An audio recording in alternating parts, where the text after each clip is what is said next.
I never considered myself to be a gullible man. I always took pride in my ability to be observant, logical, and someone who could read between the lines. But when it came to Jessica, I had been completely blind. Or perhaps I was so deeply in love that I ignored the warning signs. Whatever the reason, I was about to face a truth so harsh it would shatter everything I knew. It all started with a mistake. Her mistake, not mine. Jessica had always been skilled at keeping secrets. A master of deception with a charming smile, she could weave any tale and make you believe it. But even the best liars slip up eventually. They grow comfortable, and when that happens, they begin to make mistakes. It was a Tuesday night that things finally unraveled. I remember the details because she was supposed to be at her yoga class, the one she had become obsessed with 2 months ago. She'd come home afterward glowing, stretching her arms and talking about how relaxing it had been. I never questioned it. Until that night, I was sitting on the couch, half watching a game, when I heard her phone buzz on the kitchen counter. Usually she kept it with her, always locked, always out of reach. But tonight, she had left it behind when she rushed out, probably assuming I wouldn't check it. And maybe I wouldn't have if not for the notification that immediately shattered everything. A message flashed on the screen from a name I didn't recognize, Nathan. I can still taste you. Hurry back. I need more. There was no way to misunderstand it. No way to twist it into something innocent. My heart didn't just drop, it stopped. For a moment I sat frozen, staring at the words, praying I had misread them, that it was some cruel joke or that I was losing my mind. But the longer I looked, the worse it became. Because my wife, the woman who had kissed me goodbye only an hour ago, wasn't at yoga. She was with him. And suddenly everything fell into place. The late nights.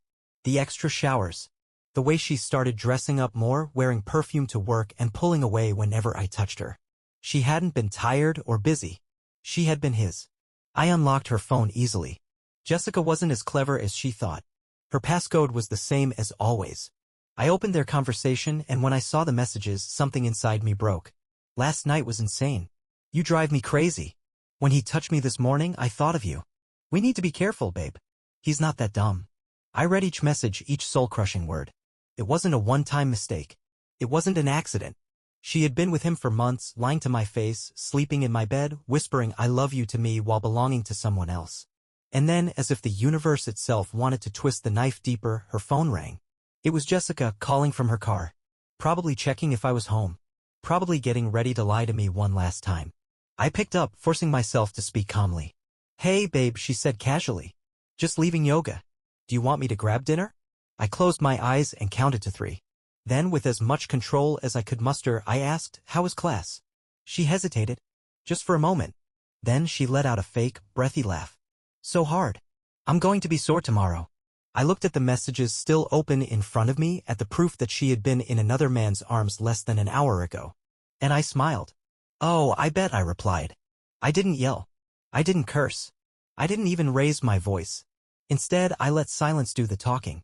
Jessica was still on the other end, waiting for me to respond.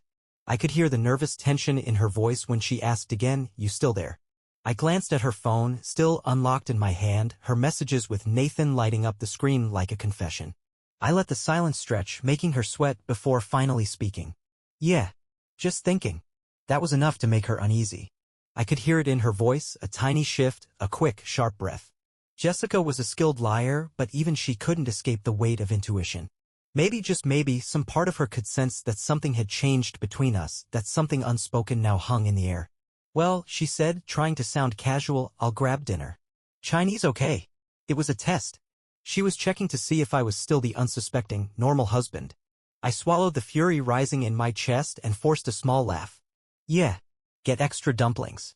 She laughed, and the sound made my stomach churn. You always steal mine anyway. 15 minutes later, she walked through the door as if nothing had changed. A plastic bag of takeout in one hand, her yoga mat slung over her shoulder.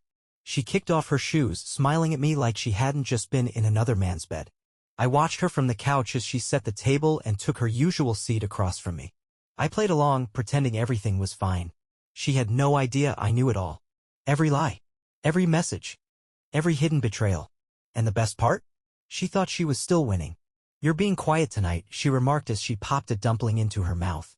I tapped my finger against my glass of water. Just thinking. Again, that brief pause. I could feel her studying me closely, trying to gauge whether she had made a mistake, wondering if it was too late to backtrack.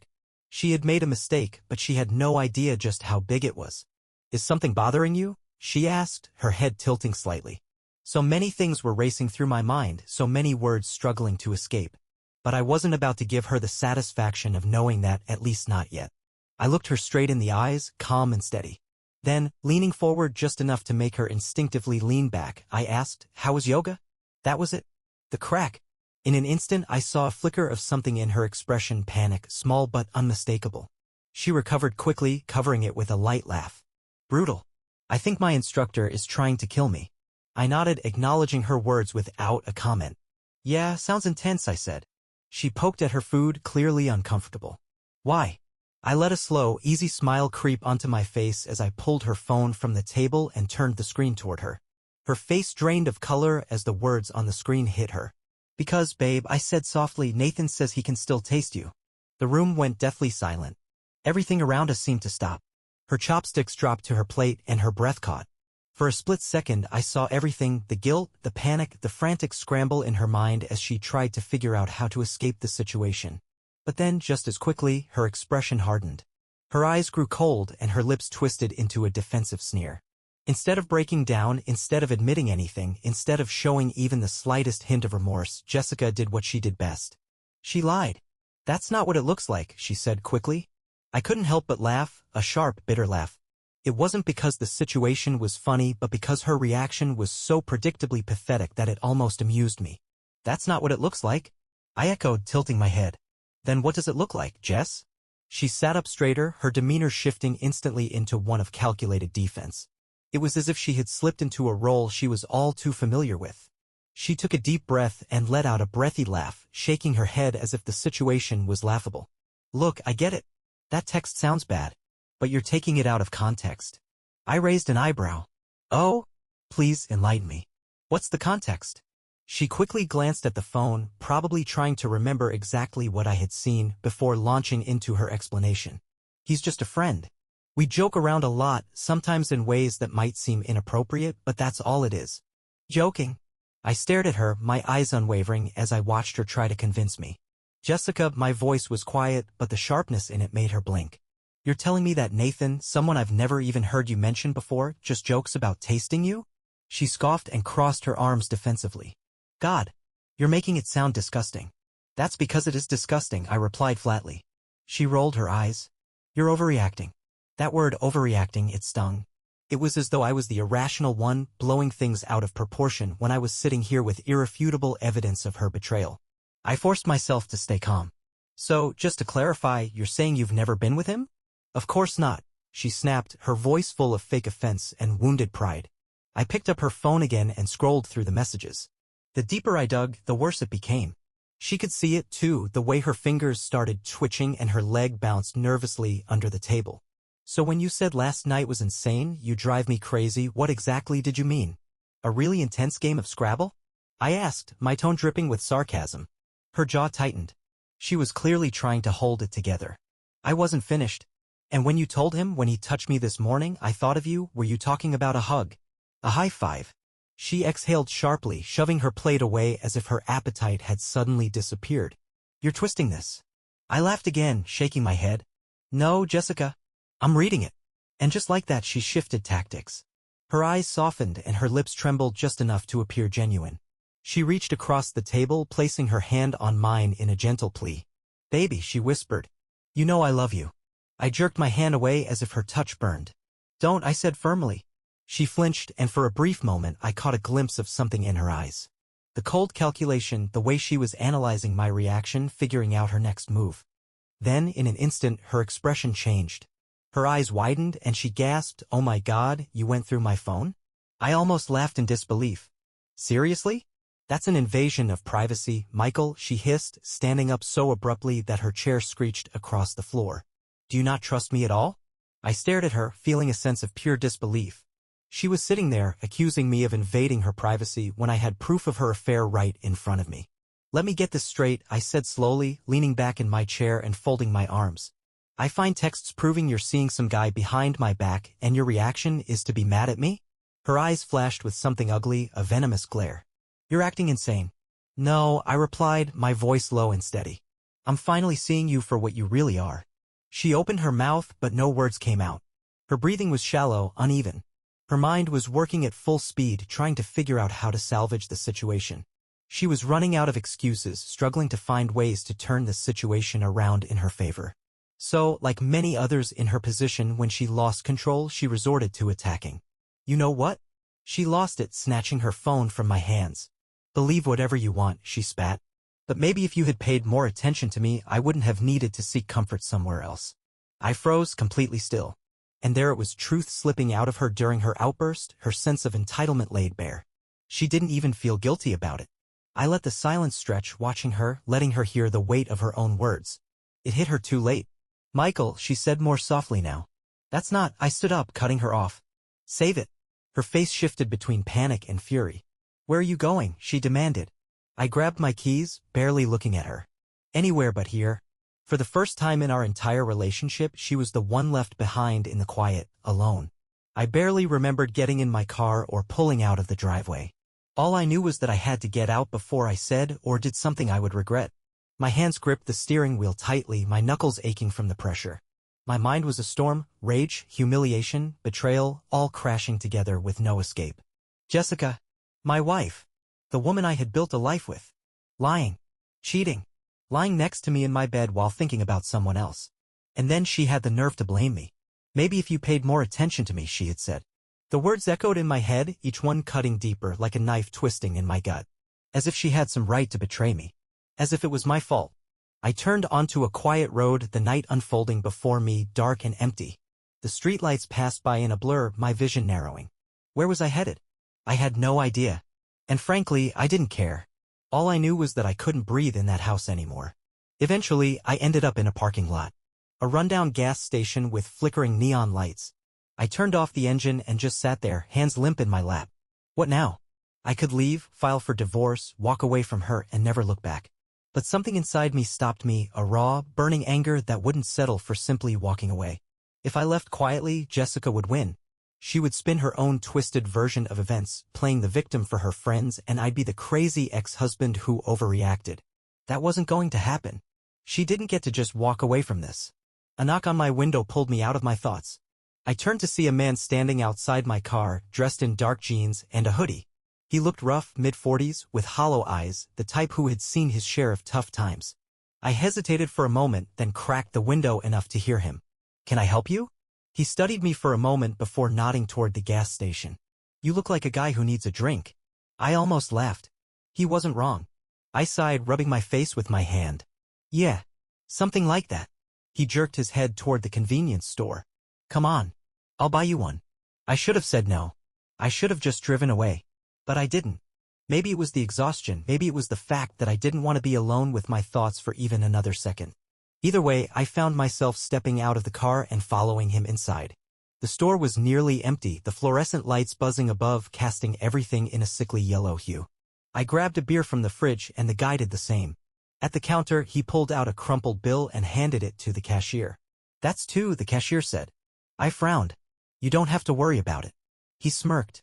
You can pay me back by telling me what's got you looking like you just found out your dog died. I exhaled slowly, gripping the bottle in my hand. My wife, I muttered. That was all I needed to say. His smirk faded immediately. Ah, he said knowingly. One of those nights. I nodded, my jaw clenched tight. We stepped outside, leaning against the side of the building as we cracked open our drinks. The first sip was cold, bitter, exactly what I needed. The guy took a long swig, then glanced at me. So, he asked. What did she do? I stared out at the empty parking lot, the words heavy on my tongue. I had never spoken them out loud before. But once I did, it was like the dam finally broke. She cheated on me. He whistled low under his breath. Damn. I laughed, but there was no humor in it, only exhaustion. Yeah. For a while, we stood there drinking in silence. Then, out of nowhere, he spoke again. You thinking about leaving her? I turned to him, raising an eyebrow. The way he asked it made me uneasy, like there was something more to his question. Of course, I said, feeling defensive. What else would I do?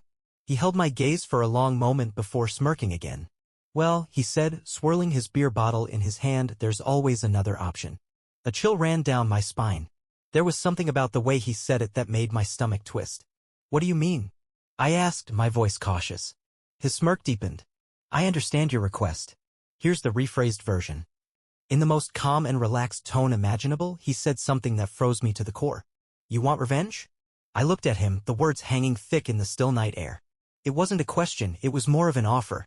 My fingers clenched around the beer bottle, my heartbeat pounding in my ears.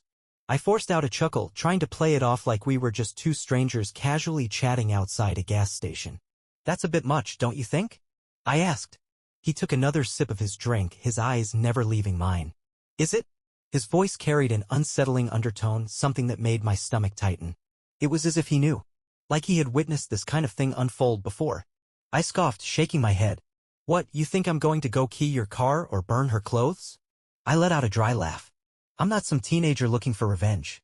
I just need to figure out how to move forward. He watched me silently for a while, then smirked. Move forward. He leaned in a bit closer, lowering his voice. Why let her walk away without consequences? Why let her win? Confused, I frowned. What do you mean? His smirk deepened. Women like her don't stop. They lie, they cheat, they twist the knife, and then they walk away, leaving you with nothing. You think she's sitting at home feeling sorry for what she did? You think she's guilty? He took another sip of his beer, his gaze still locked on mine. No, man. She's probably with him right now, maybe even texting her friends about how crazy you were tonight. His words hit me like a physical blow because deep down, I knew he was right. Jessica wasn't at home regretting anything. She wasn't thinking about how she'd hurt me. She was thinking about Nathan, about the next time they'd see each other. And in a week, a month, or even a year, she'd do it again. Maybe not to me, but to someone else. People like her didn't change. Something dark stirred within me. A fire I'd been trying to suppress all night long. The man saw it and grinned. See? You get it now. I let out a sharp breath, rubbing my face with my hand. So, what do you want me to do? Ruin her life? Expose her? Humiliate her publicly? He shrugged. That's one way. I eyed him carefully. What's the other way? He didn't answer right away. Instead, he reached into his pocket and pulled out a small, crumpled piece of paper. He handed it to me and I hesitated before taking it. It was a business card, no name, no logo, just a phone number. What's this? I asked, frowning.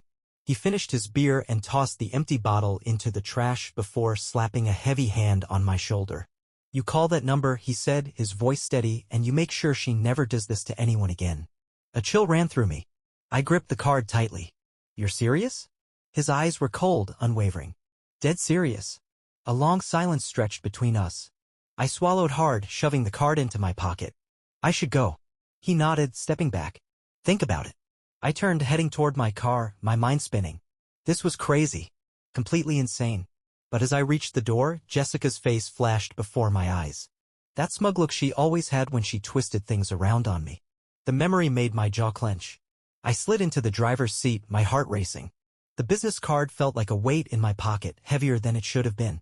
For what felt like an eternity, I just stared at the dark road ahead, my fingers hovering over my phone. Without really thinking about it, I pulled out the card and dialed the number. The phone rang twice before someone picked up. No greeting. No name. Just a low, steady voice. Who gave you this number? I hesitated, swallowing dryly. My grip on the steering wheel tightened. Some guy outside a gas station. I don't know his name. There was silence for a moment, then the voice responded. You wouldn't have called if you weren't serious. I exhaled sharply, my thoughts racing. Was I serious? I wasn't even sure what I was getting myself into. Who was I talking to? What kind of service was I dealing with? But despite all the uncertainty, I didn't hang up.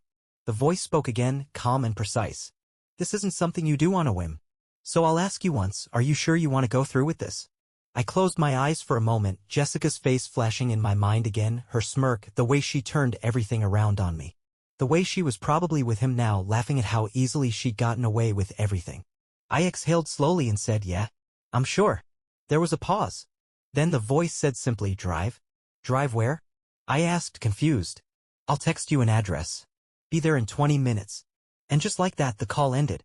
I stared at my phone, my pulse pounding in my ears. A second later, a message popped up. No name, no signature, just an address about 15 minutes away from where I was parked. I had two choices. I could drive back home, pretend none of this had happened, try to pick up the broken pieces of my life and move forward. Or I could go. Without another thought, I shifted the car into drive. As I followed the GPS, the city slipped into darkness, becoming quieter with each mile. My mind was a chaotic mess fueled by anger, adrenaline, and a deep sense of unfairness. I had no idea what awaited me. I just knew I couldn't let it go. When I arrived at the address, it turned out to be a bar. A quiet, rundown spot that seemed to have been stuck in the 90s. The neon sign buzzed weakly, casting a dull red light over the empty street. I sat in my car for a moment, gripping the steering wheel, my mind screaming at me to just turn around. But before I could decide, someone knocked on my window. I jumped, startled. A man stood outside. He wasn't the guy from the gas station, but someone else. He was older, perhaps in his mid-50s, and wore a dark coat, his face unreadable. I rolled down the window, feeling my pulse spike. "Are you Michael?" he asked. I hesitated before nodding. "Come inside," he instructed. I parked the car, stepped out, and followed him into the bar. The place was nearly empty, with just a few guys at the counter nursing their drinks. The man led me to a booth in the back, out of sight from others. He sat across from me, folding his hands on the table. "Tell me about her," he said. I swallowed hard. "My wife," I replied. He nodded. I exhaled, running my hand through my hair. "She's been cheating on me for months," I said bitterly. "She lied to my face about it. And when I confronted her, she blamed me." The man watched me closely. "What do you want?" he asked, his tone flat and direct, sending a chill down my spine. I paused. I don't know," I muttered. "You do," he said firmly. "You wouldn't be here if you didn't." I swallowed nervously. "I don't want anything bad to happen to her. I trailed off, shaking my head. "I don't know what I want." He studied me for a moment, then reached into his pocket. He pulled out a small black notebook, flipped it open, scribbled something inside, then tore out a page and slid it across the table. I picked it up. It was a name and a phone number. "Call him," the man said. "He specializes in solutions." I stared at the paper, my heart racing. "What kind of solutions?" I asked. The man smirked. "The kind that makes sure she regrets every decision that led her to this point." A long silence passed between us. I licked my lips, my mind spinning. "And if I change my mind?" I asked. He leaned back and shrugged. "Then you walk away. No hard feelings." But something tells me, he nodded at the paper in my hand. "You're not ready to let this go." I looked down at the number. My fingers trembled. Without another word, I shoved the paper into my pocket and left the bar. I sat in my car for what felt like an eternity, gripping the paper as if it were a live wire. My pulse pounded in my ears. My thoughts collided so quickly that I couldn't even grasp one before another took its place. What was I doing? The rational part of me, the part that had kept me grounded all my life, was shouting at me to stop, to toss the number away, to just go home and let it go before I crossed a line I couldn't undo. But then there was the other part of me, the part that couldn't forget the look on Jessica's face when she got caught. It wasn't guilt. It wasn't regret. It was annoyance. Like I was just a problem she had to deal with, not someone she had betrayed. She was probably still at home, sitting in her bed, texting Nathan, warning him that I had found out, making jokes about how dramatic I was being. Something inside me burned. I pulled out my phone and stared at the number. I could just call. Just to hear what kind of solutions this guy was offering. That didn't mean I had to do anything. I could still back out. But before I could talk myself out of it, I dialed. 1 ring. 2. A click. Then a voice answered. "Yeah?" The voice was deep and calm, like a man who had heard this kind of thing 1,000 times. I swallowed. "I was given your number," I said. There was silence on the other end. "Who gave it to you?" he asked. I hesitated. "Some guy at a bar. Older. Didn't catch his name." Another pause. "What's the problem?" I exhaled sharply, my grip tightening on the steering wheel. "My wife." The voice on the other end hummed, like he had heard that one before. "What do you want done?" he asked simply. It felt like a sledgehammer slamming into my chest. I could tell him right then what I wanted, and Jessica would finally understand what it was like to have everything she cared about ripped away. But I hesitated. I wasn't a monster. I didn't want her hurt. I didn't want her to vanish. I just wanted her to suffer the way she had made me suffer. I took a deep breath. "I want her life ruined," I said. A pause. Then the man on the other end let out a quiet chuckle. "That," he said, "is what we do best." My fingers dug into my thigh. "What does that mean?" I asked. "It means I take everything from her," the man replied. "Her job, her reputation, her friends. I made sure to manipulate the people closest to her, ensuring they turned their backs on her. I watched as she was left amidst the ruins of her life, with no one to blame but herself." I swallowed hard, feeling my throat dry up. "How did this happen?" "You don't need to worry about that," he answered. His voice had a cold, detached tone, almost mechanical, as if this wasn't personal, just business. I hesitated for a moment before asking, "And if she deserves it?" Without missing a beat, he replied, "She does." If she didn't, you wouldn't be speaking to me. My stomach churned as I sat there, gripping the phone tightly while staring at my reflection in the windshield. I looked different, almost like a stranger to myself. How much? I asked, my voice barely audible. A quiet chuckle came through the line. Don't worry about that right now. If you're in, I'll give you the details. If not, he exhaled slowly, you can go back to being the man she walks all over. My jaw clenched. I knew I should hang up. Walk away from this mess. But the thought of Jessica, her smirk, her laugh, her utter disregard for the consequences made something inside me snap. I closed my eyes and said, I'm in. The moment the words left my mouth, everything changed. It felt as though I had crossed some invisible line, stepping into a world I hadn't even considered until now. The air inside the car grew heavier, the silence between me and the man on the other end thick with meaning. Good, he said, his voice smooth and confident. Then listen carefully. I swallowed hard, my hands gripping the steering wheel so tightly my knuckles turned white. There's no turning back after this, he warned. You're not just hiring someone to spread a few rumors or post a couple of nasty things online. What I do is permanent. Once we begin, your wife's life as she knows it will be over. Her job, her reputation, her relationships, they will all be destroyed. His words hit me like a punch in the gut. I knew this was what I wanted, or at least, I had convinced myself that it was. But hearing it laid out so clearly made my heart race. Are you sure you're ready for that? He asked. Jessica's face flashed before my eyes. That smug smile. The way she laughed, completely untouchable by any consequence. She thought she could hurt me and walk away unscathed. I exhaled sharply and said, yeah, I'm ready. Good. There was a brief pause before he continued. I'll need a few things from you. What kind of things? I asked. Everything you have on her. Social media profiles, work details, personal connections, anything that can be used to tear her apart. The more you give me, the faster this will be done. I paused. Not because I was unsure, but because I realized just how much I knew about Jessica. After years of marriage, I had access to nearly every corner of her life. Bank account information, passwords, contacts, things she likely never thought twice about keeping from me. How do I get this to you? I asked. I'll send you a secure link. You'll upload everything there. After that, I'll take care of the rest, he explained in a casual tone as if this was just another transaction. Like dismantling a person's life was as easy as pressing a button. I licked my lips, feeling the weight of the decision bearing down on me. How long will this take? He chuckled, a low sound full of knowledge. You're eager. I didn't respond. After a short pause, he said, give me a week. By the end of it, your wife won't recognize her own life. A week. That was all it would take to destroy Jessica's perfect little world. I exhaled, staring at my reflection in the rearview mirror. My face looked different, shadowed, my eyes dark and unreadable. I didn't look like the person I had been before, but maybe that was a good thing. I'll send the files tonight, I said. Smart choice, the man replied, then, in a tone of finality, added, enjoy the show. The line went dead. The moment I hung up, I felt it, the unmistakable weight of irreversible action. I sat there for several minutes, my phone still gripped tightly in my hand, the full impact of what I had just done sinking in. I had hired someone I didn't even know, to tear apart Jessica's life systematically. And yet, I didn't feel guilt. What I felt was anticipation. I opened my laptop without thinking, my hands moving on autopilot. I started pulling up files, logging into accounts, looking through emails, everything I had accumulated over years of marriage, never realizing how much power I had. Jessica had always been careless with her secrets. I hadn't been. I began with her job. She worked as a marketing manager at a trendy downtown firm, a place that cared more about appearances than actual work ethic.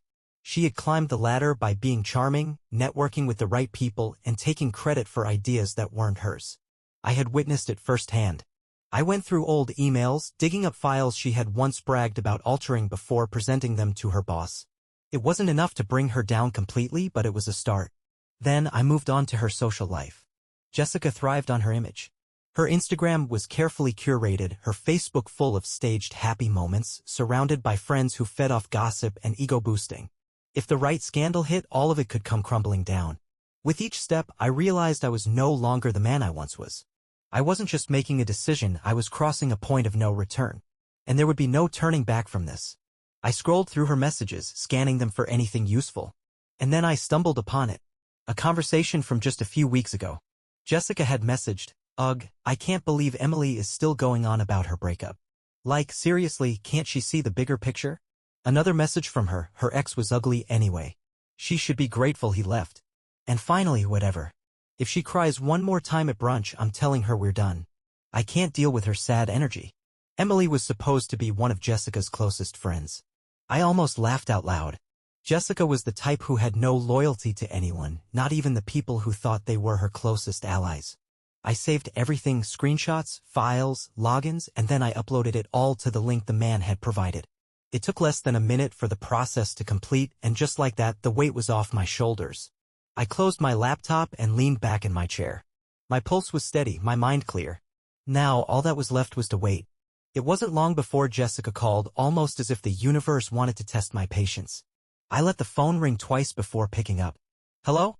There was a pause before she spoke, and I could easily picture her pacing around our bedroom, biting her lip, trying to figure out the best way to approach this. Where are you? She asked, her voice trying to sound calm and composed. I glanced at the clock, almost midnight. Out. A brief silence followed. Then she said, Michael, come on. We need to talk. I smirked. Now you want to talk? I thought, but instead of saying it, I replied lightly, talk about what? Her voice wavered slightly. About us. I allowed the silence to drag on, watching as she fidgeted on the other end of the line, probably hoping for some kind of reassurance. I wasn't about to give her that. Instead, I asked, are you with Nathan right now? The sharp intake of breath on the other end of the line was priceless. Michael, don't, she said quickly. Let's not do this over the phone. Why not? I asked. You didn't seem to mind texting him while you were in bed with me. Her breath caught in her throat. I could almost hear her mind racing, scrambling for some excuse, some explanation, some way to twist the situation back in her favor. But this time she was silent. She had nothing. I chuckled softly. I'll be home soon, Jess. Try to get some sleep. Without waiting for a response, I ended the call. The drive back home felt slow, but I was in no rush. The anger had faded, leaving only a quiet sense of anticipation. By the time I pulled into the driveway, I knew Jessica would be waiting. The lights in the house were on, and the curtains were slightly drawn. She had been watching. I stepped out of the car and walked up to the door with purpose. My hand lingered on the doorknob for a moment before I stepped inside. There she was, standing in the living room, arms crossed, still dressed in the same clothes she had worn earlier. Her hair was slightly messy, and her eyes were weighed down with exhaustion. It was obvious she had spent the last few hours pacing and replaying everything in her head. You're late, she said, trying to sound casual. I couldn't help but smirk as I closed the door behind me. Didn't realize I had a curfew. Her jaw tightened, but she exhaled, smoothing her hands down her arms. Michael, listen. I know tonight got out of hand, and I don't want to fight. I just think we need to talk. About us. I tilted my head. About us? Or about how you got caught? A flicker of annoyance flashed across her face. That's not fair. I let out a short, bitter laugh. Not fair? What's not fair, Jess? The fact that you've been lying to me for months? That you've been seeing Nathan while pretending everything was fine with me? That you, It wasn't like that, she interrupted, her voice sharp. You don't understand. I stopped in my tracks, blinking slowly. Then a grin crept across my face. Oh, I understand more than you think. Now, explain it to me. Tell me how I misunderstood. I crossed my arms and leaned in slightly. Because, Jess, I can still taste you. And when he touched me, I thought of you. Honestly, I'd love to hear your version of this. She parted her lips, but no words came out. Exactly, I muttered, a dark satisfaction in my voice. She let out a sharp breath and ran a hand through her hair. Michael, I don't want to fight. Neither do I said coolly. I just want to know why. She hesitated, shifting from one foot to the other before speaking in a small, almost apologetic voice. I don't know, she admitted. It just happened. I scoffed. Just happened? Like you tripped and ended up in bed with him. Her glare was intense. It's not that simple. Then make it simple, I said, my voice growing colder. Tell me what really happened. Her hands clenched into fists at her sides. You want the truth? That would be nice, I replied. She took a deep breath, looking me squarely in the eyes. Fine, she finally said. I got bored, okay? I just got bored. Things between us became routine. I needed something new, something exciting. I tilted my head slowly, the corners of my mouth twitching in disbelief. So, you decided to cheat? She shrugged as though it were no big deal. I thought you'd get over it. I couldn't hold back a bitter laugh, sharp and cold. You thought I'd get over it? Like it was some kind of small mistake? Like you forgot to grab milk on the way home? She swallowed hard, the weight of her words sinking in. I didn't expect you to find out. I gave a slow nod. There it was, no real guilt, no remorse, just irritation at being caught. I let the silence linger, allowing her to feel the weight of it. Then my phone buzzed. I pulled it out, glancing at the screen. A message, no sender. It had begun. I smirked. Jessica's face tightened in confusion. What, she asked. I slid my phone back into my pocket and shook my head. Nothing. She sighed, rubbing her temples. Can we just forget about this? I messed up, okay? I understand. But you don't have to ruin everything over one mistake. I studied her, carefully considering my response. After a long pause, I nodded slowly. You're right. Her shoulders visibly relaxed with relief. So, we can move forward? I smiled. Of course. Jessica exhaled, relieved. Good. I knew we could. Just then, her phone buzzed on the table. She glanced at it, her expression shifting. Frowning, she reached for the phone, unlocked it, and her face went pale. The color drained from her cheeks and her breath caught in her throat. Her hands started to tremble. I knew exactly what she was seeing. Her private messages, those intimate jokes about her friends, sent straight to them. Work emails forwarded to her boss. Her bank account locked. Her social media accounts wiped clean. One by one, her world was collapsing around her. And I stood there, just watching. Michael? She whispered, her voice breaking. Her eyes locked onto mine, wide and frantic. What did you do? I leaned in, close enough for her to see the satisfaction in my expression. Something exciting. Her mouth opened, but no words came out.